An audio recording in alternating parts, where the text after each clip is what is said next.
Going live, going live, going live. I don't know exactly when it goes live. I think I'm live right now. But this is a live presentation, so skip like 4 minutes into the future if you're watching on time delay. And that's when the presentation will start. You can also click down below and you'll see the exact moment that this presentation will start as well. So this part of first time home buyer school, the number one source of home buyer for education. And so doing a presentation today on, what am I doing a presentation on? I know I'm doing a presentation on the right time to buy a home in 2023. So this probably may go for about like an hour. I actually got a lot of slides, more slides than I had planned to. So right now I'm dropping the information in my first time home buyers community. So you should join that or don't. I guess you can just watch stuff here. But those folks have like input on what's going on as far as these presentations. So it would behoove you to join, but do whatever you want to do. All right, the link for tonight's live.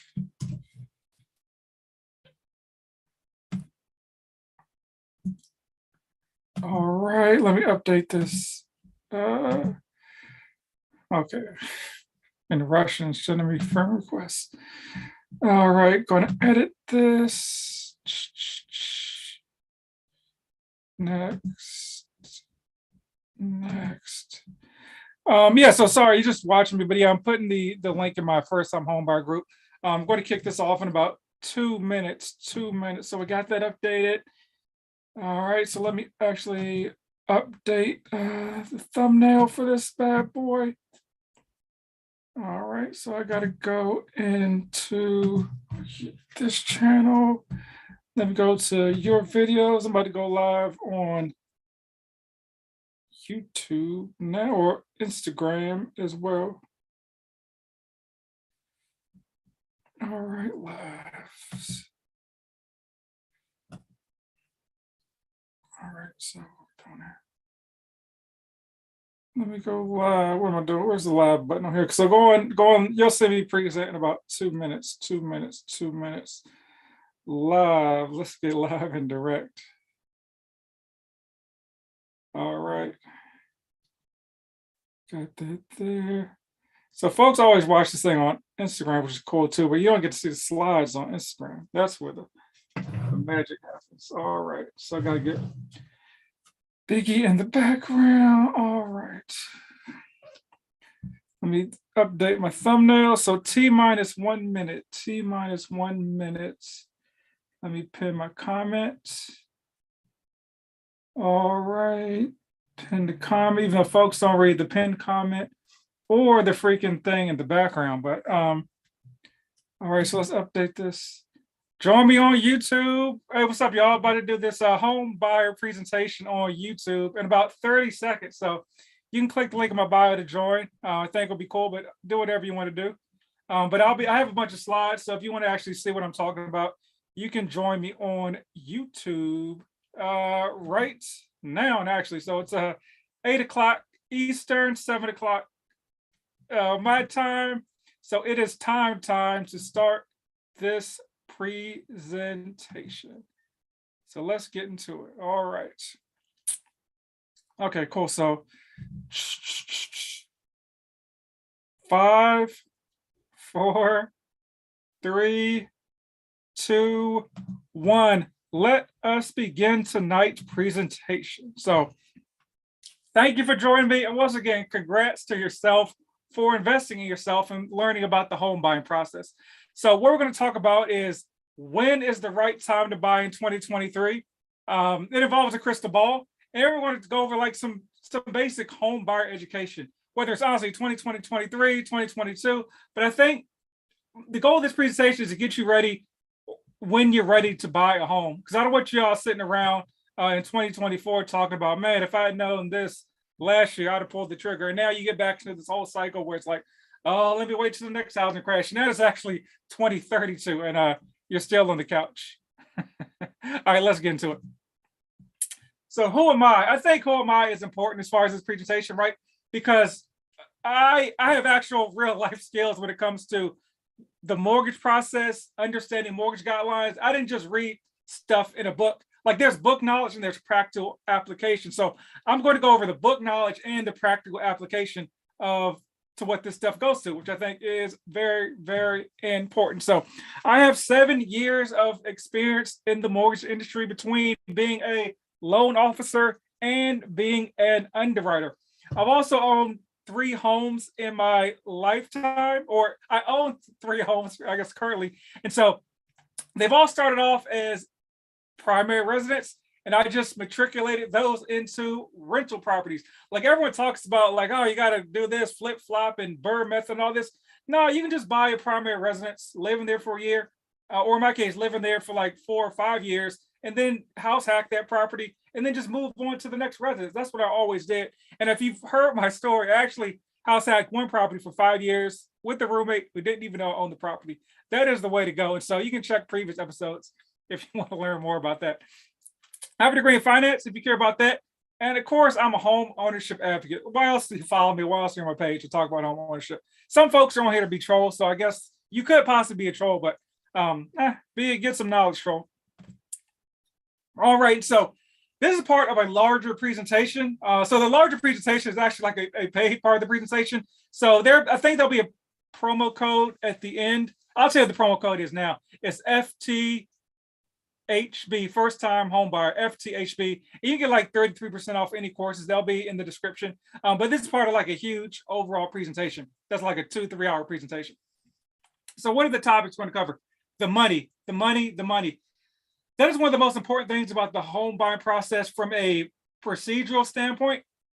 It's understanding like where your money is going to when it comes to buying a home, right? Because that's where you either make or lose money in the mortgage process. So you make or lose money like on the purchase price, but as far as like the mortgage process, that's where a lot of folks make or lose money because they have no idea how the fees work. And so you can either get taken advantage of by a loan officer, or you may have a loan officer that doesn't know what they're doing, who may accidentally take advantage of you. And I'll be the first to admit, when I was a new loan officer, I didn't fully understand how the pricing worked either. And so I could have been messing people's stuff up as well. But you live and you learn, right? We'll talk about how rates work, conventional versus FHA, the lender realtor relationship. That's super important because I think folks don't know how close lenders and realtors can be from a one of these standpoints. So we'll go over that. We'll talk about the realtor, 30 versus 15 year, big bank versus broker, and why you need to shop rates, right? And so we're actually going to walk through the mortgage process as well. So we'll go over a lender consultation, what not to do. You found a home. Now, what do? Am I approved? Am I approved? In quotes. And we'll go over the closing process as well, right? So let's see what's going on here. All right, so other things to consider as well are loan types, key terms, cost of home ownership, should I buy now? And then what you can afford versus what you can afford. They are 2 very different things, but also very similar things, and folks confuse the 2. All right, so let's get into it. All right, we're not into it yet. And so if you want to expand your education, once again, join First Time Homebuyer School, link in the bio for that. And I got more information on my podcast. So not these episodes, but I have a lot other episodes of my podcast. So you can listen on the go, right? All the stuff will be down in the description. Now let's get to the presentation for real. All right, when to buy. So we got this crystal ball, like when should we buy? What's happening with the housing market? So we got our crystal ball going. And so I'm going to help you guys predict the future on when to buy a home, the exact month to buy a home in 2023. All right, let's get into it. And of course, if you believe any of that, sorry, before you change, there's the time to buy in 2023. It has to do with, are you ready financially? Are you ready mentally to buy a home? And so I'm going to go over a very important chart on the next slide, which I want you all guys to all pay attention to. It may be one of the most important slides in this presentation. So A couple charts right here. I purposely did not even label what they were because they're not really super important, but I'm going to talk about what they are because they are so important. So this chart right here on the top left, it is, can you guess? It is actually, who's in the chat? Let's see, can anybody guess what these charts actually are? I've shown these up before. Can anybody guess what these charts are? Somebody guess on me. All right, and I'm going to talk about some things on delay. So if you get it right, you'll get it right. Okay, so the top left are home prices over the last 5 years, right? And so, like I always say, guys, home prices go up. If you pan out and look at the big thing, the big picture, home prices always go up. And so, if you look right here, home prices are currently going down, right? Because no asset class goes up at a 45-degree angle. They go up, they go down, they go up, they go down, they go up, they go down, they go up, they go down. They're coming down right now, right? And so the chart on the right are interest rates the last 5 years. And one important thing to take away is, so right around here is when I joined the mortgage industry. Like rates were like 4%. And so when we're looking at rates like today, and folks are like, oh, rates are 7%. They are high, especially if you compare it to like the unicorn or whatever, the blip on the radar of the 2 to 3% interest rates the last couple of years. That's not normal. A lot of folks hopped into the industry, became gurus the last 2 years when rates were super low and real estate was only going directly up, and they didn't know what they were talking about. Now they still don't know what they're talking about. But like normal interest rates are like in the 4%, right? Or in the either 3, sometimes 5. And so when we're looking at rates, we need to look at it from that perspective. That rates they'll probably never, or they may never go back down to 2 and 3% rates in your lifetime. So just forget about that. And like 4s and 5s is going to be a good rate going forward. And that might not be until 2024. And this chart right here at the bottom is unemployment, which spiked during COVID, and it's kind of down now. So unemployment is one of those very, very, very important factors when it comes to home prices. In my opinion, and the data's opinion as well, which matters more than my opinion, unemployment drives home prices. Believe me, unemployment drives home prices. I've actually done this chart for information data over the last 20 years, and you'll see the only stat that there's a correlation between home prices, and there's like a direct correlation between home prices, is unemployment. That's the only stat or piece of data that there is a direct correlation between home prices. You're probably thinking, rates go up, people don't buy homes.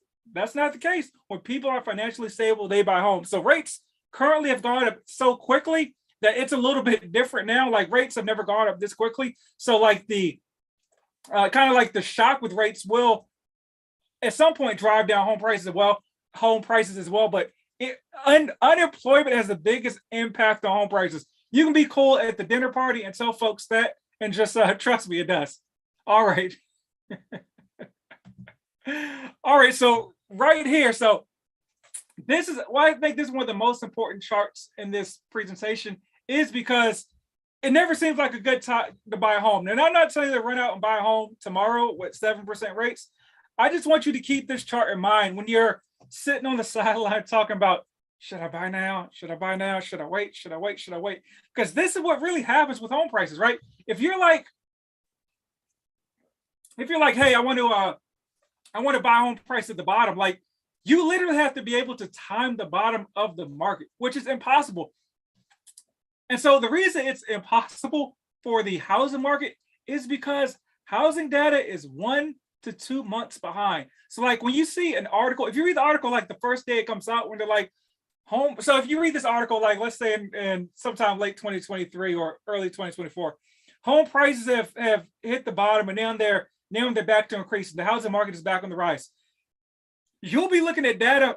That article will be based on data that is like a month old because it takes time to collect this data. Like on August 1st, you're not going to have July's data, right? It takes a while to collect this data and put the data out to the public for the number crunchers to crunch the data. So first things first, you're looking at the data a month behind.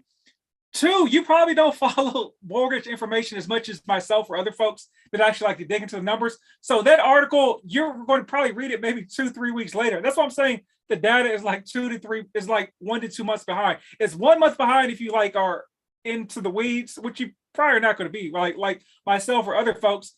but you're probably going to get it like a month two or something like that, right? But so let's look at this chart.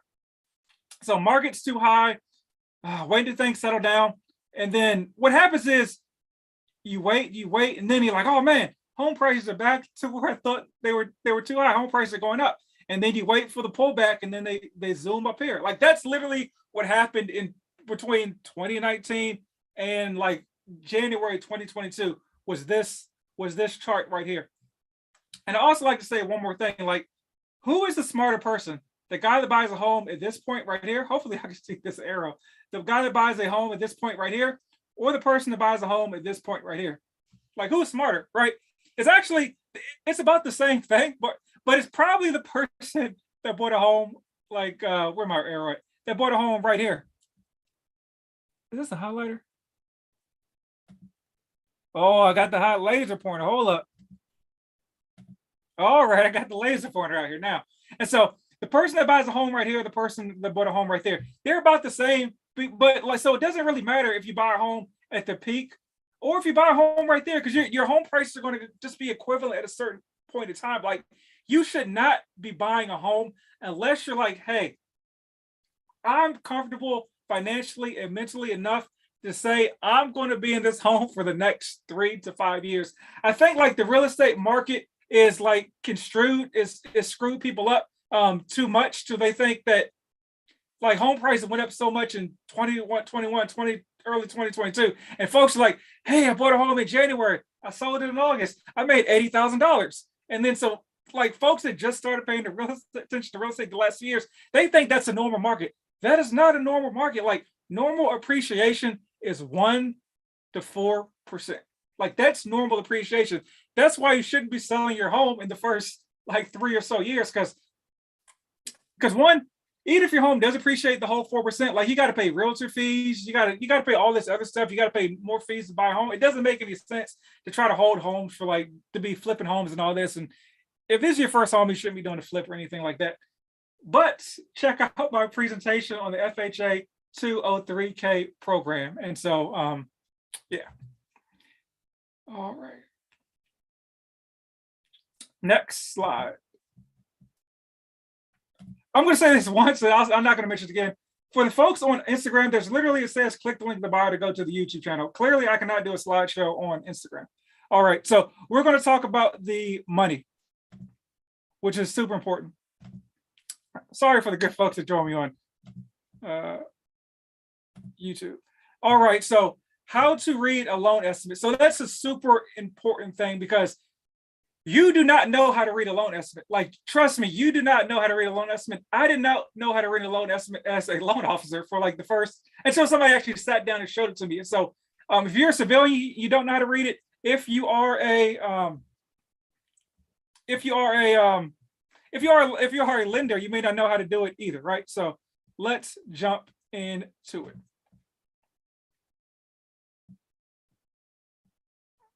And all right, so this is what a loan estimate looks like. And so when do you get a loan estimate? You get a loan estimate from your lender once you're under contract, right? And so before you're under contract, you get stuff like a cost worksheet and stuff from lenders. And cost worksheets can differ depending on who the actual lender is. They look different, but every lender, once you're under contract, has to present you a loan estimate.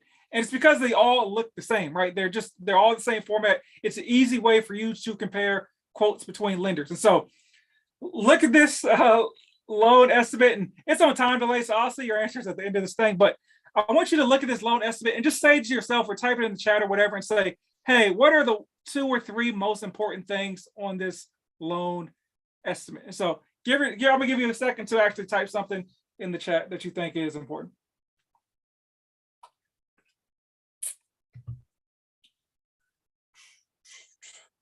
All right, so I'm guessing whether you typed it or actually thought it in your head, I'm guessing number 1 with the bullet, what most people said is interest rates. And the other one was estimated cash to close. That's probably what the vast majority of y'all thought, or probably thought in your head or typed in the chat. And so as a lender, underwriter, somebody that knows how to dissect the loan estimate. I can tell you, in my opinion, and it should be your opinion too, once you get finished with this presentation, the two most important things that you want to note on this loan estimate are origination costs and services you cannot shop for. I don't care about any of this stuff over here. Like, I'm not even looking over here. It's irrelevant to me. I'm adding up what's in columns A and B. I'm paying attention to the interest rate to an extent, but if I'm comparing quotes, I need to make sure I have the same interest rate on both quotes. So for me, those are the two most important things that I'm looking at when digesting a closing cost or loan, a loan estimate. And so we'll get into why those are the most important. Next slide. And we'll get into what all this other stuff is as well. All right, so why are sections A and B the most important? Because they are the only lender-specific fees on the entire loan estimate. Everything else, C, B, D, E, F, G, elemental P, they are all estimates, but they're controlled by a third party. Meaning, whether you're at Chase, you're at Jim's Mortgage, you're at Rocket Mortgage, column C, B, D, E, and every other column on there will be the exact same once the lender gets the fees from those third-party organizations. And so the lenders don't have the third-party fees when they're issuing the loan estimate. And so they're just doing their best to guess what those fees are. And so depending on what type of lender you're with, and so here's one thing, like, folks don't, they like to talk crazy about the big banks. If you're at a big bank, you'll probably get like a good estimate on what those fees are. And that lender or that bank will probably estimate a little bit high because they're just giving everyone kind of the same standard numbers based on what's in their system. Sometimes we're at these smaller lenders and these brokers that our folks like to say, we're brokers, we do it better. All lenders have 97% of the same products. What they'll do a lot of times is they will underinflate these fees right here to trick like a novice. And so their lender closing costs may be high, but they'll artificially deflate these fees and make them super low because they know you, a novice, will look at this estimated cash to close at the end. And so I'll give a quick example. Let's make the numbers easy. Let's say you're at a big bank and they're saying, hey, fees in A are going to be 2, fees in B are going to be 4, and then C through the rest is going to be 10. And so the fees in the end are going to be $14, right? You could be at the great broker, right? And their fees may be 3, and they're going to throw in some miscellaneous like broker fees. So their A column may be a 3, and their B column may be 3 as well. So they're a 6 right here when the big bank was a 4. But they're going to deflate these fees and make all these other fees look like a 7. And so 6 plus 7 is 13. And so you're like, oh, this broker, their closing costs are $13. The big banks, their costs are $14. Let me go with this other lender. And what happens is, once again, when it's all said and done, all those fees, C, D, E, F, and G, they're all going to be the same. So if in the end, like, all those fees add up to $10, the first broker, hopefully I can remember these numbers, the first broker, your fees at the end are going to be $15. And with the bank, your fees at the end are going to be $14, are going to be less. All right. So let's go to so let's get back to this. So these are just your lender specific fees, right? And so this is pretty standard here on what a fee sheet looks like. All right, so points are not bad. You're typically always going to have some type of points when it comes to your loan estimate, right? And so the reason for that is your interest rate, and I'm going to go show you a chart at the end of this presentation on how the points are broken down. But your interest rate is based on like your credit score, loan size, property type, term, down payment, a whole bunch of factors, and they always come in like eighths of a point. Typically, always come in eighths of a point. So you'll see like, I guess now you'll see like a 6.5, a 6.625, a 6.750. excuse me, you'll see fees and eighths of a point. But once again, you got all these factors, so it's very rare that your interest rate is going to fall exactly on those eighths of a point. So you're always going to have some sort of points. This will make a lot more sense when we get to the chart later on in this presentation. And so there's going to be some sort of points. It may be positive or maybe negative. And so there's going to be a application fee or underwriting fee or processing fee. Lenders name them different things. Some call them processing fees, some call them operations fees, some call them this or that. It doesn't really matter. It's going to be some sort of fee, which is just basically goes to the operational cost of doing a loan, is what columns A are. And then column B are, and so column B are fees you cannot shop for, right? And so, sorry, let me get back to A. So when you're like asking a lender, can you like to compare quotes? Sometimes they can actually adjust these fees. These fees in B they can't adjust, but you also can't go out on your own and get them yourself. So like for instance, you can't go out and get your own appraisal. Like if you're going to Jim's Mortgage and they say the appraisal is 405, it's 405. You can't do nothing about it. Even if you got appraisal done in your house previously, lender's going to use their own appraisal. Same thing with credit report, flood fee, and all these fees are kind of standard.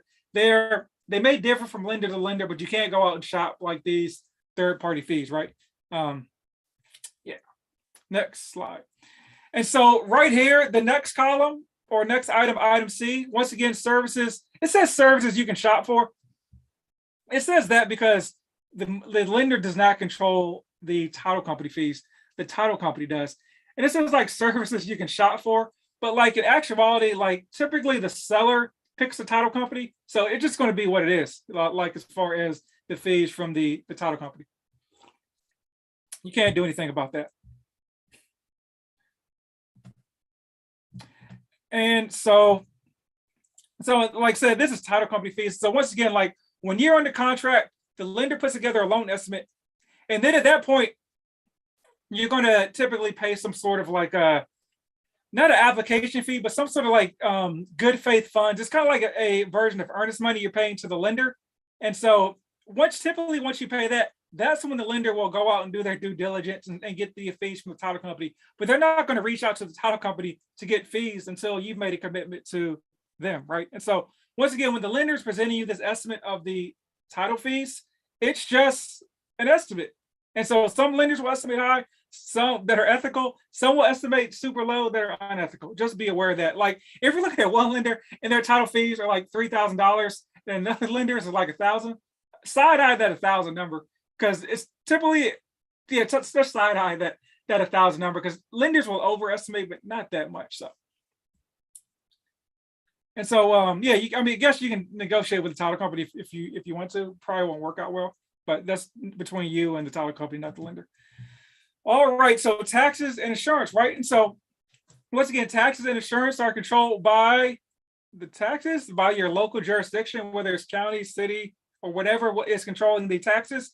And your insurance is controlled by you, because you're going to call up like Jake from State Farm or somebody like that and be like, hey, I need insurance on my property. So like, of course, the lender can't even know what your insurance is going to be until you actually call your insurance agent, right? So that's why all these numbers are like, are just estimates, right? And another thing to look out too is like, so typically you'll have to have like a 4 months. So you're going to pay like your insurance up front. And then as far as like the escrow stuff that you see, like break out this highlighter again, And so this stuff like right here, this number of months. Oh, where am I being laser pointer? That's what's up.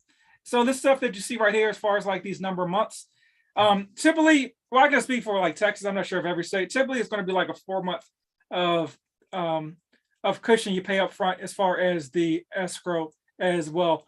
Because how escrow works is your taxes are based on the value of the property on January 1st the year before. So whenever your lender is collecting taxes as part of the escrow, it's just an estimate. And so they have that 4 month cushion in case they estimate low. They estimate high.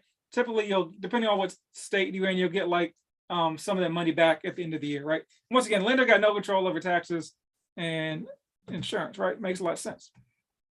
And so your cash to close is just adding up all these columns right here. That's what your cash to close is.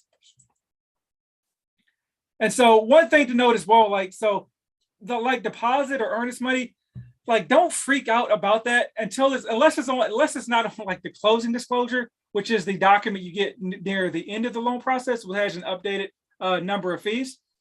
But like if your earnest money is not on the loan estimate, don't freak out about it. And so like if you got two quotes from a lender and one is like, I don't know, one is like 16,000 and one is what is like 13,000, and you pay like $4,000 in earnest money, but the lender that was at like $16,000 didn't include the earnest money. So if you take 16 minus 12, 16 minus 4, you be at 12.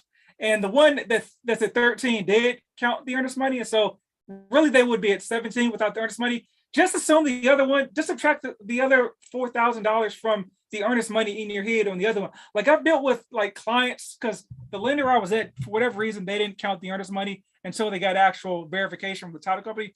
Like people would freak out about that. It's just like you're gonna get your earnest money accounted for. Like the lender, don't. Some people have so much trouble like wrapping their head around the fact that earnest money is accounted for on one loan estimate and not on the other. Like you're not losing that money. Just get over the earnest money thing. Don't even worry about it unless it's not on the closing disclosure. You can just have your lender, if you're really freaked out about it, like have your lender just put in writing, like send from an email from their, obviously their company email, just saying that, hey, the earnest money is accounted for, blah, blah, blah. It's just not on the loan estimate. Any email from your lender from their company email is from the company. Like if I send you, if I'm at Chase and I send you an email from my Chase email saying that, hey, something in writing, that's gospel. Like that is what it is. If I mess up, you can actually go to my manager and say, hey, I have in writing that this loan officer said this. You guys need to credit me X amount of dollars, and they will. Like I know big banks will do. Some of your rinky-dink smaller, like great brokers, sometimes may do that because they don't really care about bad press, because the press doesn't care about them because they're so small. I can even give you examples. I used to work at Chase. I don't work there anymore. I remember there was a scenario. It wasn't me, but one of the loan officers forgot to click something, and so they sent out a loan estimate like without any of the fees on there, and like that borrower got a $12,000 like credit because they couldn't because they left them off the loan estimate, and they presented to that loan estimate to the customer, and they agreed. Yeah, they got a $12,000 credit, so they pretty much got that home for no closing costs. All right, so we've talked about like how to actually read the loan estimate. I'm seeing if there's actually any questions real quick. See what we got. Interest rates, amount increasing at the closing. Hey, great info. Okay, cool. Cool. So okay. I should have told you guys I was going to do a quick check for questions. But I'll come back in about the next 20 minutes and actually look at questions again. Sorry, I should have gave you guys a heads up. All right, so next, understanding your interest rate. Understanding your interest rate is super, super, super, super, super, super important, because most folks don't understand how rates work. And so whenever you're talking to a lender, right? If you talk to them on the phone, if they quote you, I've seen some bogus stuff over email, but typically I'll do this over the phone. It's like, if you call up a lender like, hey, what are your rates? First off, if you call me as a lender and you're like, what are your rates? I'm going to tell you to apply online, because that's a waste of my time as a lender, right? When you're talking about having me quote your rate over the phone, because that means you're just shopping around. You're not invested in the process. So I'm not even going to give you a quote over the phone. I'm be like, I'm not sure. It depends on your specific situation. Apply to my link, apply it online, basically the same place you found my phone number, and let's go from there, right? But so some bogus lenders will actually quote you quotes over the phone. And here's the thing. A lender can quote you any quote that you want to hear. So right now, like rates are in the, like, I think the average rate I saw is like in the 7%. If you call me up and was like, hey, what are your rates? I could be like, hey, rates right now are 6.125. And you're thinking, wow, man, rates are in the 7%. So another lender quoted me at a 6.875. This lender just quoted me at a 6.125. Man, I'm gonna go with them. Rah, rah, rah. And here's the thing. That lender's not lying, right? That lender is not lying to you, because I'll get you this chart, but a lender can just quote you a quote with points if they think you want to hear the lowest rate, right? And so if ever you're talking to so this is a super important point number, I guess it's all important, but this is like super important point number 2, right? If you're ever talking to a lender and they quote you a rate and you want to know if there are points associated with that rate or not, if they don't say their points associated with the rate, their points associated, if they don't say anything, their points associated with that rate, I guarantee you 100% without a shadow of a doubt, if a lender tells you a rate over the phone and they do not say, and they are such and such points with this loan, there are 1000% points associated with this loan, because for the reason I just told you. Like, so if you're shopping around and I'm like, hey, the market rate, and I actually put your information in the system, like, because you can actually run the information. I'm like, okay, hey, the market rate right now is a 6.875. And that's like somehow, that's like the flat rate. I'm going to tell you, this is the flat rate without any points or buy down. If anyone else quotes you a rate, ask them what the points are associated with that rate. Because a lot of times what lenders do when they're talking to people that don't understand how rates work, they'll just quote you that super low rate. They'll be like, hey, we got a 6.125, right? And they know you're not going to ask about points, and so you're just going to run with them. But in actuality, the full part of the conversation is it's a 6.125 with 2.5 points to buy down the rate, which is going to cost you an additional $8,000. That's the whole part of the conversation that folks don't know to even ask. So let's get into this right here, right? All right, so if you go on this actually, so how long ago? When did I pull this chart? I pulled this chart like in 2019, I think is when I put together this presentation. I've updated a little bit, but not really, because a lot of stuff doesn't change. But so this actually Wells Fargo. And so if you go on Wells Fargo site and you put in your information, or if you're looking at rates on Wells Fargo, it's like, okay, it's a 3.000 is what a fixed conventional. If you're looking at, if it says nothing, it's a conventional interest rate typically. And so you're like, okay, that's what that is. But also to note, whenever you're looking at a rate online, it's always a $250,000 purchase price, 20% down, and a 740 credit score. So if that's not your specific scenario, right, that's actually not your interest rate. And so, like, lenders will disclose that on the website, that's the criteria they use, but you got to dig in there to find it. But that is what it is. And so, let's dig a little bit deeper into this thing right here. All right, so if you actually click on something on the Wells Fargo site, it will be like, okay, I forgot this slide was there. It'll tell you like what the breakdown is. Like, okay, home price, down payment 20%. Ignore the homeowner's insurance thing and ignore the taxes. The system doesn't know like what taxes are, right? You got to figure that out yourself. See a previous presentation, how to find the perfect home price, on how to figure out taxes and insurance. All right. And so like stuff that impacts like your interest rate is like, the number of years, the term, your credit score, the sales price, the down payment, the property type, right? That stuff like that. All right. Oh, quickly, if you enjoyed the video, please like the video. I think that helps me as well. So I keep meaning to say that. I got to promote myself a little bit better. So give a thumbs up to the video. That will really, really boost my morale, and it puts the video out to more people. The more people that see the video, the more videos I make, and so the more content you guys get as well. So there you go. One hand washes the other. All right. All right. So if you dig a little bit deeper, we jump back.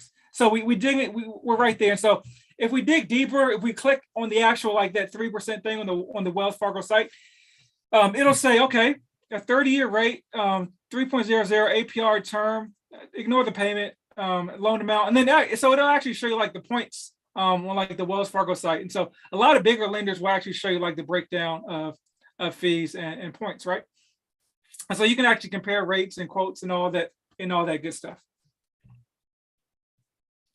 All right, where's my marker? Okay, and so you want to make sure you understand the points associated with the rate. And so, boom. So most folks have never ever seen this chart right here. So congrats to you. You're on the other side of the wall. So this is why I say that a lender can quote you any quote they want, right? So like you call me up. Once again, let's do the phone call again. And so right here, let me break out the laser pointer again. Excuse me. So right here is the closest rate to zero. So like if you call me up as a lender, I'm going to be like, and I put in your criteria, I'm going to be like, hey, the rates right now are 4.375, APR 4.457. Legally, a lender always has to quote to the APR. Most folks don't do that. And it's basically our flat line is our base rate. There's actually $148 credit that goes back to you. So it's actually the flat rate. If you're shopping rates, make sure you ask any other lender like what the points are associated with that rate, especially if they don't tell you. Because you could call, or if I, so that's what me, like an ethical lender would tell you. So if I was a bogus lender, because I know folks are going to be quoting you rates around 4.125, somewhere between 4.125 and 4.375, like ethical lenders, right? And so if I'm a bogus lender, I could be like, man, I want to win some. Maybe it's a slow month, or maybe I'm just like, I feel like an okie doke this person. Let's see, man. Okay, hey, this is Dave Mortgage, right? So yeah, actually, our pricing is really, really good today. So, based on your scenario, I could get you a 3.375. How does that sound? You're like, whoa, man, lenders have been quoting me 4.125s, 4.000s. Man, that is sweet, man. I'm definitely going to go with you. And so if you don't know, they ask the question, okay, but how many points are associated with that rate, right? And so if you ask me the question, I'm going to be like, so it's actually a full point associated with that interest rate. And so that's going to cost, so this must have been like a $400,000 loan. And so that this chart is based off, because that 1 point is going to cost you $4,000. And so like so you're basically paying to buy down the rate. And so the reason that's super important is because there's nothing bad with buying down the rate, but a lot of times you have to weigh like the cost of having $4,000 now versus in this scenario saving 732, what's this, like $230? $230. Yeah. So basically you're paying an extra $4,000 to save $230 a month. And so you can do the math on your own. I don't have a calculator on me, but basically what you want to do is divide 4,032. Actually, you want to take 4,032 plus 148, 0, carry the 1, 8, 1, 4. So you get 4,180, right? And then you want to divide that by 230. That's going to give us like so 10, 20. I don't know. I don't have a calculator, but that looks like it's about 17, right? And so basically it's going to take you about 17 months to recoup the cost of buying down the rate. Hopefully that makes sense. So you're paying $230 less to buy down the rate. You're paying an extra $4,100, and it's going to cost you. So you're going to divide 4,032 plus 148, because that's the difference in these two rates. Divide that by 230. It's going to give you like the number, I think like 17, I believe my rough math was correct. So that means at about 17 months, you'll break even when it comes to buying down the rate. And so that's how you kind of weigh the cost of buying down the rate or not. And so in my opinion, if you're just like first-time homeowner starting off, man, like keep the $4,000 in your pocket. Emergency fund, refrigerator, washer and dryer, lawnmower, tools. Like buying down the rate is kind of for the I don't know, do whatever you want to do. It's for the birds, though, in my opinion. But also another important thing I want you to look at this chart is like look at the difference between the pricing on a 4.375 and a 4.250. So in this scenario, it's a $30 difference, right? And this is an actual rate chart, but it is a what's the 1524 plus 148, 2167, 6172. So 1,672 divided by 30, 555. It's interesting watching me do math during this presentation. I don't know. I think it comes to like the 50, maybe it comes to like 53 or something like that. And so in this scenario, you'd be buying down the rate for only an eighth of a point, saving $30 a month. And it'll take you like 50 months in order to recoup the difference between those to rates, right? And so like that scenario would make no sense at all. But why is that scenario even available? Because once again, like sometimes lenders, specifically like brokers who actually get paid, like, and it's nothing wrong with getting paid commission, but they get paid commission based on like the spread sometimes between the pricing. So that broker may actually recommend you this bad pricing down here. Just because it gives them a little bit more like commission when they sell the loan. So we'll get into mortgage brokers, but basically a mortgage broker doesn't bring anything money wise to the table. They're just connecting you, the borrower, to another financial institution or investor with the money, and they're bringing you together, and they're charging a fee, a broker's fee, in order to do that. So just be aware of that there. So hopefully that made sense. But this is what a rate chart looks like, and so this is something that a lender looks at like when they're quoting you pricing. Tell a friend to tell a friend, because very few people have actually seen one of these things. Let me see what slide we're on real quick. Okay. Oh man, okay. So I'm gonna pick this up. We got about 20 slides to go. All right. Or actually, take your time, because I'm gonna actually I'm take my time, because I'm going to annotate when everything starts and stops in the slide, so you can jump around to what you think is important. All right. So, like realtor commission. Next slide. Is that the next slide? No, it's not. Okay. Okay. Good. Thought I jumped ahead. And so, real quick, like, when should you go FHA versus conventional, right? So here's real quick in about 30 seconds. So only go FHA if one, you cannot qualify for a conventional loan, or two, you cannot, or you're trying to house hack. Those are the only two scenarios you should ever go FHA. Once you can't qualify conventional, because FHA is more forgiving credit wise, and you're trying to house hack, because with an FHA loan, your minimum down payment is 3.5%. Whether it's a 1, 2, 3, or 4 unit property. With a conventional loan for like a 4 unit property, it's like 25%, even if you're living in the property. So at that point, you might as well just buy a rental. So your minimum credit scores for FHA are 500 at 10% down, 500 to 579. And for at 580, it's 3.5% down.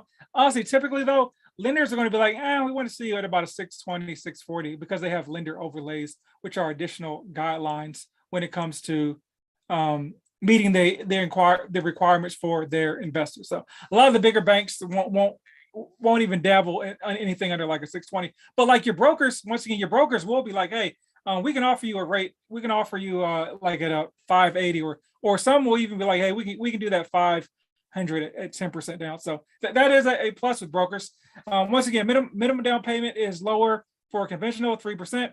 PMI for conventional drops off once you reach an 80% loan to value ratio, and that's because you either paid down the loan, or you paid down the loan to get to 80%, or you actually the home like appreciated. So like, let's say you had a $100,000 home, you put down 3%, you're at a 97% loan to value ratio. Over the course of like 3 years, you paid that amount down to like 94,000, but the home appreciated to like 115, right? And so now you have a 20%. Now you're at an 80% loan to value ratio. You can drop the mortgage insurance rate. It depends on the lender. I was actually at a lender that just didn't want to do FHA loans, so they used to charge like super high rates for FHA loans to discourage folks from applying on FHA loans, because they didn't want to deal with them. So yeah, the rates can be higher or lower depending on your lender. Inspection. So I should have said appraisal, not inspection. So the appraisal is a little bit more thorough on FHA. There's like hard stops, like stuff that has to be fixed on an FHA loan, which is kind of sometimes could be negotiable. Yeah, negotiable on a conventional loan. So like stuff like safety stuff like railings, outlets, they have to be fixed on FHA loans. And sometimes sellers, and more importantly, realtors, like, hey man, I don't want to deal with that at all. We're not even going to consider a FHA offer if it's the exact same one as a conventional offer, which is why you always want to go conventional unless you're in one of the two baskets I mentioned at the jump. And also, so seller perception, there's a couple things too. There's something called like the amendatory clause. It says that if the home appraised, and it's for government loans like FHA and VA and USDA, It says if the home appraises for less than the contract, than the sales price on the contract, the buyer can walk away from the interaction at any point in time and still get their earnest money back. So it could be like, I don't know, like a couple of days before closing, if there was some sort of delay with the appraisal, and the appraisal and the sales price is like 300,000. Appraisal comes back at 298. You could walk away from the table if you wanted to. And so now the seller has all the power in their hand, or excuse me, the buyer has all the power in their hand, because the seller does not want to put the home back on the market. Also with an appraisal, an FHA appraisal, that appraisal sticks with the property, I think, for like 6 months. And so now you have all the negotiation, all the leverage, right? So you can be like, hey, come down $2,000 or we're walking, right? When if it's a conventional loan, typically you'll kind of meet in the middle if there's like a shortage on the appraisal. And seller perception, like people think folks with FHA loans have bad credit. That's why they're going FHA.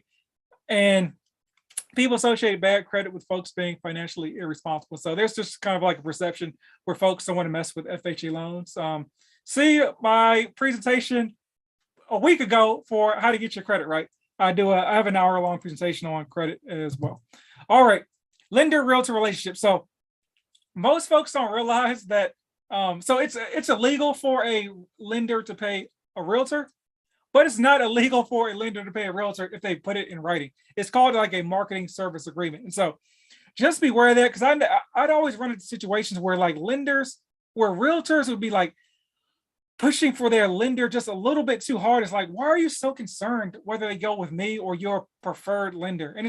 And I would always be like, okay, once I learned about this thing called marketing service agreement, I'd be like, okay, this lender is paying you a monthly fee to market your services, and you need to meet a quota. So just be aware of that. If somebody's pushing their preferred lender a little bit too hard, they're supposed to send you 3 referrals, like per the book, right? But once again, and I don't. And let me say this: there are a lot of realtors. The majority of realtors, I don't know majority. There's a good number of realtors that just work with lenders because they're like, hey, this person's done a good job, and I want to close the loan, and I got faith in this person to do a good job. That's why I'm referring Jenny to you, because Jenny has done a good job of closing my loans with clients. But like I said, they're pushing a little bit too hard. Watch out for that, because they really shouldn't care that much. Because they should be like, hey, maybe if this other lender can now refer me business as well. Once again, marketing service agreement, a strategic union between real estate brokers or a developer and a mortgage or title company. It's basically like a pay for play. That is what it is. And sometimes it's just for, like I said, realtors and lenders that have been working together a long time just to formally establish the relationship. Sometimes it's for a pay to play situation. Just be aware of that. So realtors. So once again, when you're dealing with a realtor and you're shopping for a home, the seller pays the realtor's commission, and it's typically standard unless you're dealing with like an iSeller, flat fee, special listing, and sometimes new construction. Especially the last couple of years, new construction, sometimes they would jerk realtors with the fees just because they're like, hey, we don't even need to interact with you. Everybody, we got a line of 30 people outside this house. Hey, we're going to cut your commission. But so the market's turning now, but be aware, like if their houses were like, there's a non-standard like commission. So typically it's a 6% commission, 3 for the realtor, 3 for the seller, 3 for the buyer's realtor. If it's a house where it's like, and be aware of this when you're selling a property, if it's like a house with like a cut rate commission, a realtor may not show you that home. Just be aware of that, right? And so something super important for new construction homes. And so this is going to be probably more prevalent now going into 2023 with the market kind of slowing down, is like builders will give out huge incentives to realtors. And how can they do that? Because builders are essentially just making up the price of the home that they're selling. So it's like, hey, a builder bought a lot. They buy 1,000 lots at, I don't know, $50,000 a piece. They spend $100,000 on materials and labor. So they're $150,000 in on this property. And then they slap a $400,000 price tag on the home, right? So they're these just make the numbers super easy. And so boom, they're going to clear $250,000 on this loan. So hey, if they would now to get realtors to come to their properties, so they can turn homes quicker and all that, they can just be like, okay, hey, if you go with us, if you go with our lender, or if a realtor, if you bring a buyer to our property, we'll give you like a $5,000 bonus. We'll give you like we'll give you the full 6% commission because they got so much money to play with. They can actually give these incentives to the realtor. So these are actually real life incentives I just pulled off of the internet. So you can kind of see double your commission, realtor bonus event. And very important is actually this chart right here. So this is the list. So when you're going to like a new construction like neighborhood, you'll go through like these lists. You'll see like these lists of homes. And so addresses. Let me break out my laser pointer again. But right here, you'll see on this one property out of like 10, there's like a $5,000 commission. There's a $5,000 bonus that the realtor will get if the builder sells that home. And so there, if you're in like this new neighborhood and you're like, hey, I want to see like homes that are like 3-bedroom, 2-bathroom, and you're wondering why your realtor's like, hey, you should definitely check out this 4-bedroom, 3-bathroom home. I think you'll love it. It may be because they're getting like this bonus right here. So once again, if somebody's pushing something a little bit too hard, be a little bit aware of what may be an ulterior motive there. And so like I said, nothing wrong with realtors getting paid. I'm not knocking anybody's hustle, but just be aware if somebody's pushing you in one direction a little bit too hard. All right, so for new construction, do you need a realtor? 100% use a realtor. I'm gonna tell you real quickly, this home I'm in right now, I bought in 2016. I luckily used a realtor because, so this is actually like a month after I got into the mortgage industry. I'm gonna tell the story real quick. Basically, I went with my mortgage company. My mortgage company didn't know what they were doing, and my loan actually got declined by my own mortgage company. And so luckily I was working with a good realtor who actually referred me to his preferred lender who got things squared away. So I didn't lose the deal. So I'm actually qualified with that lender, and we're able to close on the home. So definitely you want to use a realtor because once again, you're not paying anything to use the realtor. And if it is like a situation where it's new construction and you find the home all by yourself, just do this. And most realtors will do this, especially if you just found the home 100% on your own. If the realtor is going to get 3% commission, just say to the realtor, hey, I'll use you and put you in the sales contract if you kick me back 1% of your commission towards the closing costs. That's not illegal. That's not illegal. They can do that. And a lot of realtors market themselves as new construction lender or realtors, and will actually do that kickback. All right, so 30-year plus a 15-year mortgage. I always see these charts, and I'm just like, they're kind of dumb, but I wanted to put up there for one main reason. Folks would be like, hey, you can get a 15-year mortgage or a 30-year mortgage, but if you get a 15-year mortgage, look at the difference in the payment. And my response is, you can just get a 15-year mortgage and get a cheaper home, right? And so my thing is like, would you rather have a $250,000, if you're looking at a 15-year mortgage, like, would you rather have a $250,000 mortgage and pay like, an extra $500? Or would you just rather get like a $200,000 home and, and the smaller home, smaller loan type and pay like $12,000, something like that? And so it's like, you probably want to shave like, and this is just for like a, like your forever home. You should only be getting a 15-year mortgage, in my opinion, on a forever home, because that's the mortgage you want to pay off like quickly.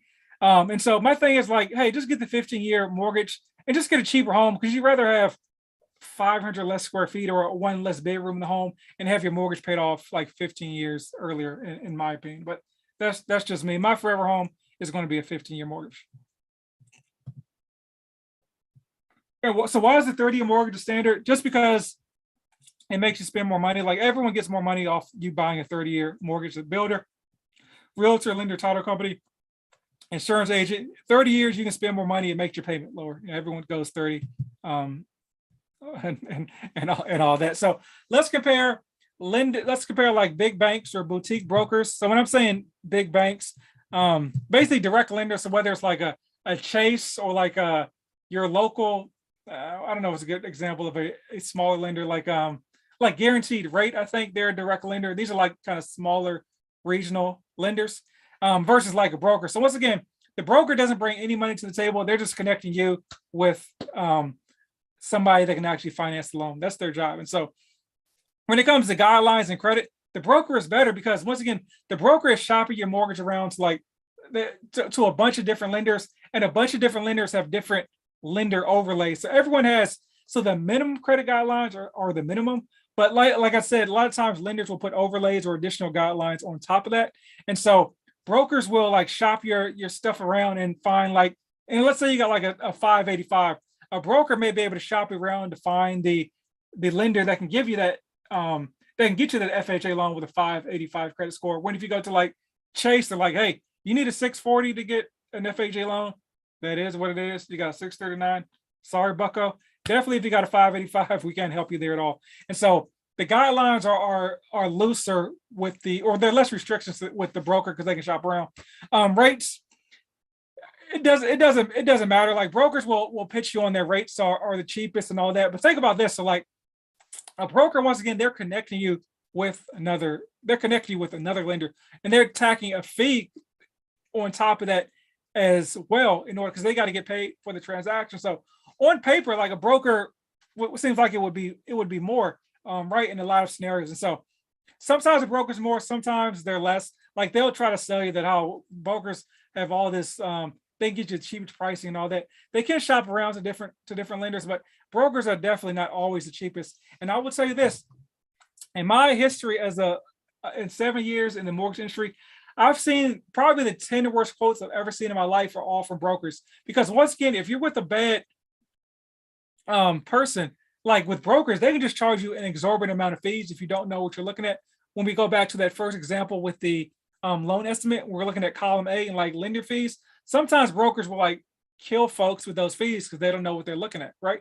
And so beware that. As far as programs, banks or brokers are going to have more programs so they can shop around stuff. But like a lot of times, like banks are going to have loans that are part of your community reinvestment act. So like, Bank of America is like that. There's 0% down loan. I think there's other legacy home loans. There's other lenders, direct lenders that will have like these programs that brokers do not have available to them. So I have another presentation called How to Find Every Down Payment Assistance Program Available. That'll show you how you can kind of work with direct lenders in order to find like what the best programs are out on the streets for you. And so oversight, the banks are going to have more oversight. So like when you hear like Wells Fargo's in the headlines, I'm not defending Wells Fargo. And I will disclose I used to work at Wells Fargo, but that was like 5 years ago. I'm not defending Wells Fargo, but these banks are in the headlines because they have messed up, but also because they're a big name. So like, think about it. If Wells Fargo has like 100,000 people that work there, and like 1% of them mess up, that is like 1,000 people, right? But if you're like a smaller broker, right, that has like maybe like 1,000 people there, and 10% of them are messed up, that's 100 people. So one, they're bigger. So if even if a smaller percentage of people mess up, like that's going to be more people that messed up. And also like Wells Fargo is a brand name. So like if CNN knows that like Joe's local mortgage company messed up, right, they're not running with that at the top of their news story because people are gonna be like, who the hell is Joe's mortgage company? Like if Joe's mortgage company is like down bad and they're doing all sorts of shady stuff, they may get fined and all that, but they're not going to make like front page news. They may make like the Friday morning like investigative report in the local area for like the local news, but they're not leading CNN. So once again, like a lot of mortgage companies do bad things. Like if 5% of the population is shady, 5% of people at every mortgage company are going to be shady. So like brokers try to pitch all this, don't mess with the big banks and all that. Do what you want to do your due diligence, and it's the actual person you're working with more than it is the actual institution. But brokers are more likely to do you dirty than big banks, trust me, because they don't have the oversight that the big banks do. When it comes to closing on time, it's about the same. I mean, I know like Chase, for example, like they'll guarantee you like in writing and with money that they'll close your loan like in 21 days or less. Like they'll put that in writing. I don't know a lot of brokers that will do that. And if they don't close on time, they'll actually give you money in your pocket. And like for all intents and purposes, like you don't need to close on your loan like in less than 21 days for the most part anyways. Like the seller's got to move, you got to get movers and all that.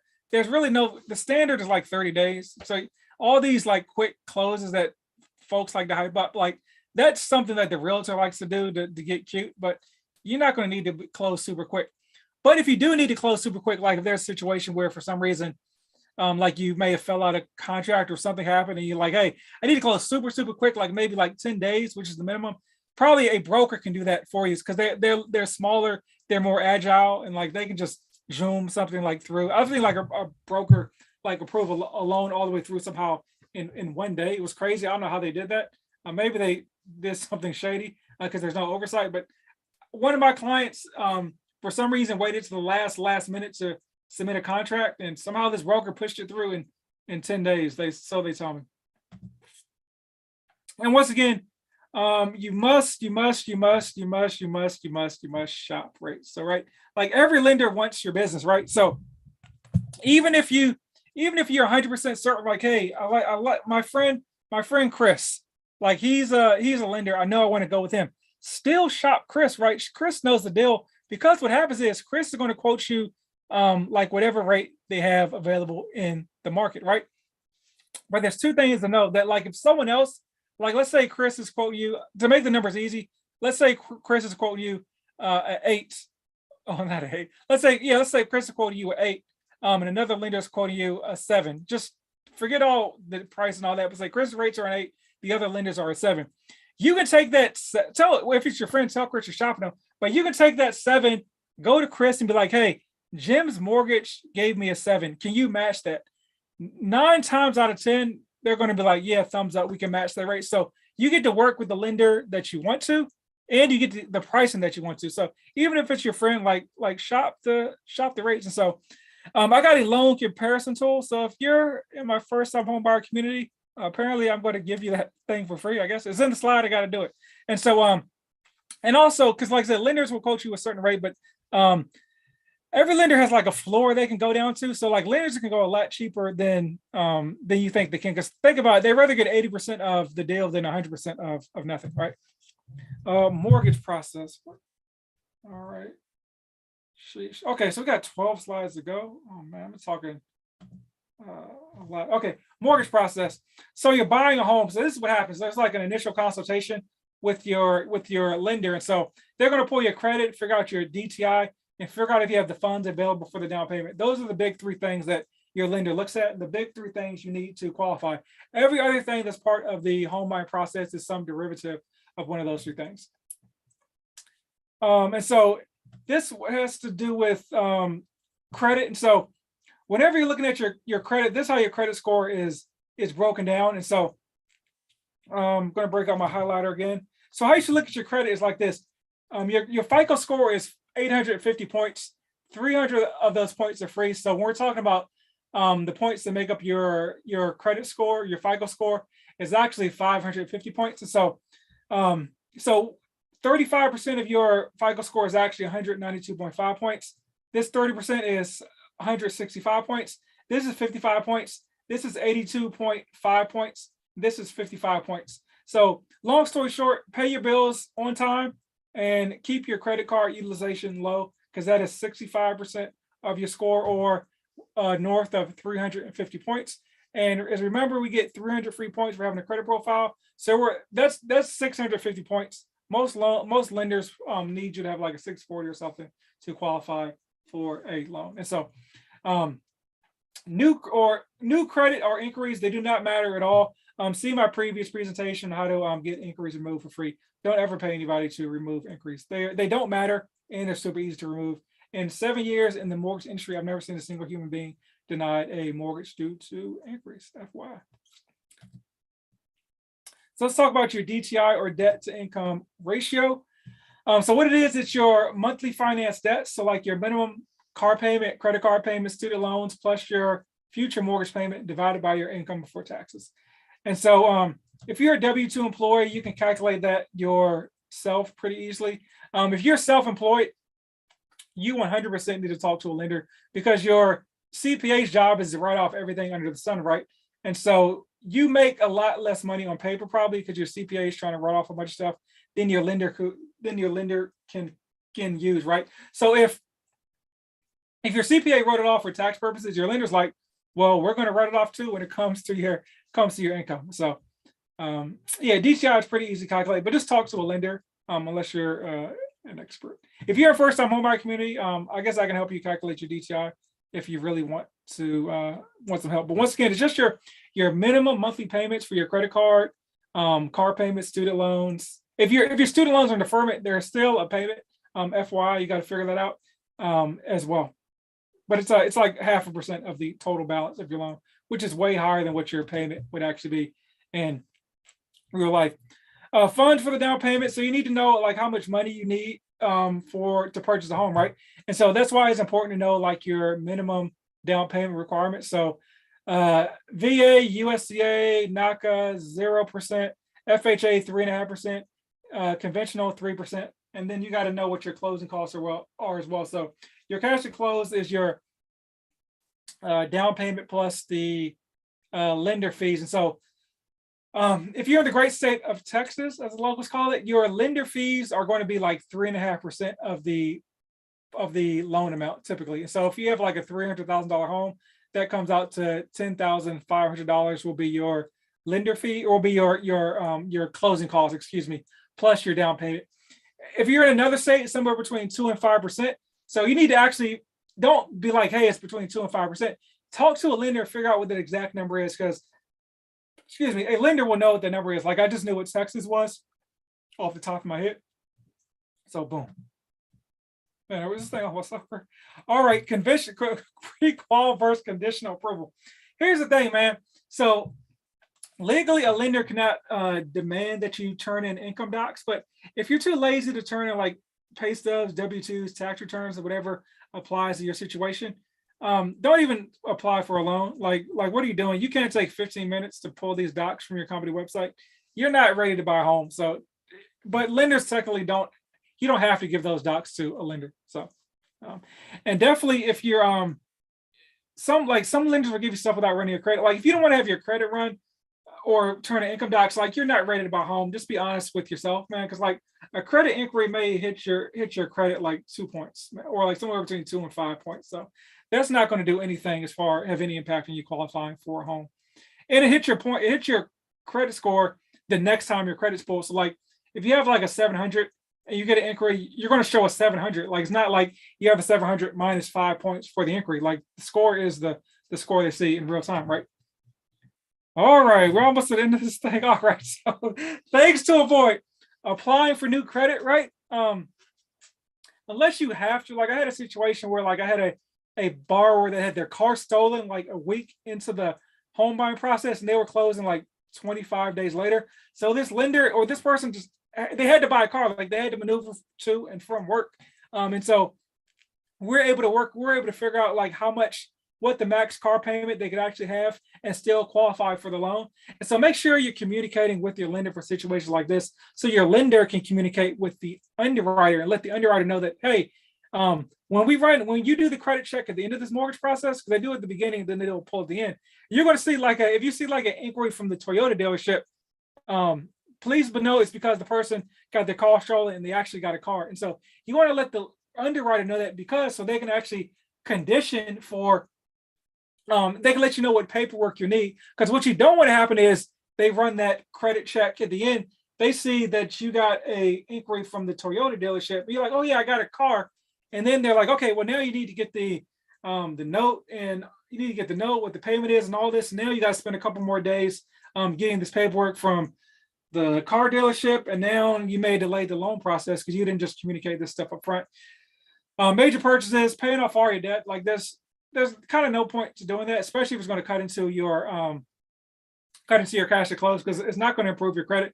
Don't co-sign on loans. Like when you co-sign on a loan, you are just as responsible for the debt as the other person, even if they're supposedly making all the payments. Once again, don't ignore lender requests. Like the lender is calling you because they need something. They don't want us to talk about, hey, you see how Braun got traded to the Lakers? You see whatever you saw that BS personal foul when Brady got thrown down. Like they're not there to chat. They want some stuff from you in order to close the loan. And don't lose track of deposits. So like when you're making deposits that are outside of your normal income into your bank account, like you'll need to sometimes explain to the underwriter where that money came from. So if you have like these miscellaneous deposits in your bank account, make sure you can track where those came from, or the lender cannot use that money, even if it's from a legit source. All right, so now we're on the home search. Yeah, a little me. All right. Okay, we're almost home here. We're almost home. All right. Okay, cool. So your offer has been accepted. So a couple of things you want to make sure is that your lender can meet the timeline. First off, like sometimes realtors are just like super aggressive, just because they, I don't know, it makes them look cool. It's like, hey, I want to get this loan closed in 21 days, and so they'll be like, hey, we can get this loan closed in 17 days to win the deal. When in actuality, like the seller sometimes doesn't even care. They're like, okay, we're not planning to move until 30 days, so you can close the loan in 17 days. We're still going to be in the home and maybe get like I've seen times where realtors have put in like this super short closing time, like 14 days, 17 days, and then the seller just does a lease back because they're not even ready to move from the property. So like, it's kind of dumb, but make sure that your lender can actually meet the timeline, right? Because if the lender can't close in under 30 days, like the lender's like, hey, the fastest we can typically do is 28 days. Make sure your lender is not make sure your realtor is not telling the seller 21 days. And so it's not like this big issue at the end, as far as like the loan not closing on time. There's going to be an inspection period. So you're going to get an inspection done on your property. This is different than the appraisal. Always, always, always get an inspection done on the property, because you don't want to buy a home and then find out after the fact that there's $15,000 in plumbing that needs to be fixed in the property, or there's like the roof is in bad shape and it'll need to be replaced in like a year or so, and that's going to be $15,000-$20,000. Always get an inspection. It's like $500 or something like that. Once again, the lender is going to collect like their version of earnest money as well. You're going to pay the earnest money to the seller as well, to show your skin in the game to the seller. You don't pay the seller. It goes to the title company, and once again, that earnest money goes towards your closing costs in the end. But if you back out like after like the this contingency period, that is money that actually goes to the seller. Like typically you have like 7 to 10 days in order to do your due diligence and decide if you want to move forward or not. And if you back out in that 7 to 10 days, you get the earnest money back. If you go past that time frame, the seller gets to keep the earnest money. There's going to be an appraisal not to be confused with an inspection. If an appraiser notes like safety issues, or they note like, hey, I can see the foundation's cracked, they'll make you like call in an expert, like a foundation expert or something like that, to figure it out, or a structural engineer to figure out if the foundation or the roof is actually cracked. And so the appraisal will be like unfinished essentially until like that inspector comes out, until like the structural engineer or whoever comes out to actually like to look at that. And so that comes out of your pocket, unless you get the seller to pay for it. The title company is going to do some title work, and so typically like the credit income part of the underwriting process can take like 48 hours if everything's good to go. But the title work is what takes the longest time, because the title work is making sure they're doing all the legal stuff. They're making sure there are no liens on the property. They're making sure the person that actually sold you the property owns the property. Then you go to closing, and you'll get like a closing disclosure 72 hours before you actually close on the home. And so the closing disclosure is like an updated version of the loan estimate you saw at the beginning, with like all the estimated information. And so once again, A and B are not lender estimates. If those numbers change, those numbers cannot change from the lender. And so if they do change, the lender owes you money back. All right, I think we're there. Oh, is that Dwayne Wade? Oh man, we got some more stuff to go. Other things to consider: loan types, key terms, cost of home ownership. Should I buy now? What you can afford versus you can afford. So you need to make sure you know what type of loan type, because that'll help you determine like what kind of property you're maneuvering with. You want to know there's some key terms. You want to know LTV, APR, yada yada. You want to make sure you understand the cost of home ownership, right? It's more than just a mortgage payment. There's monthly upkeep and maintenance that has to do with the home. Should you buy now? I know we kind of talked about that at the beginning, and what you can afford versus what you can afford, right? So there's what you can qualify for as far as your debt to income ratio. What you can afford, like what you can actually afford to pay, is a whole different story. Once again, see the presentation, how to find your perfect home price.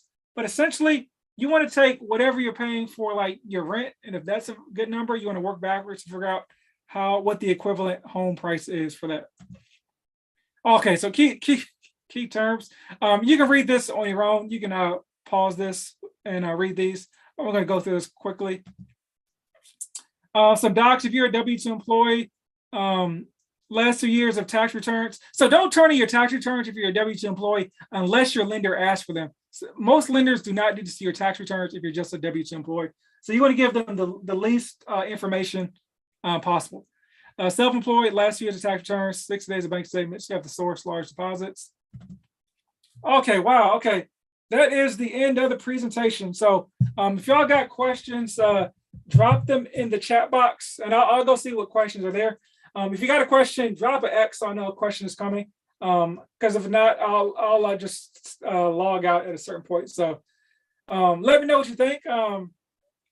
I guess if you want more, like I have like a way more in-depth course, you can use promo code FTHB. I think it's like 35% off any of my courses. Link in the bio. Join First Time Homebuyer School, and check out my podcast for more information. And if you're still watching, feel free to throw a like up there. So cool. Okay, cool, awesome. I got some likes already. Big shout out to y'all. So thank you. All right, so if you guys got any questions, let me know. I'm going to count down from 10. Like I said, type an X if you have questions, and I will answer them. Let me show you my face.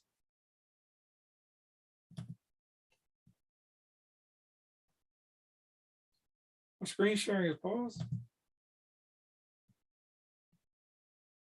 Where goes?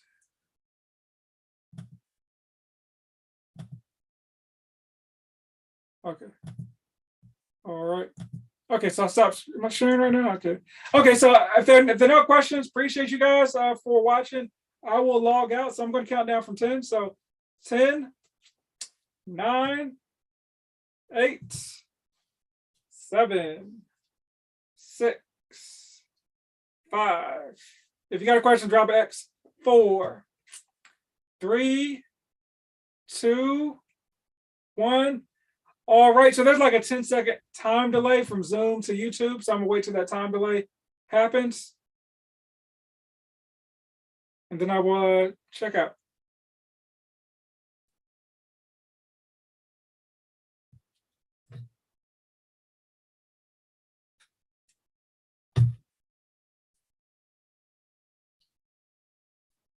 Okay, well, appreciate y'all. See you next week at 8 p.m. Eastern Standard Time. That's when I do these presentations.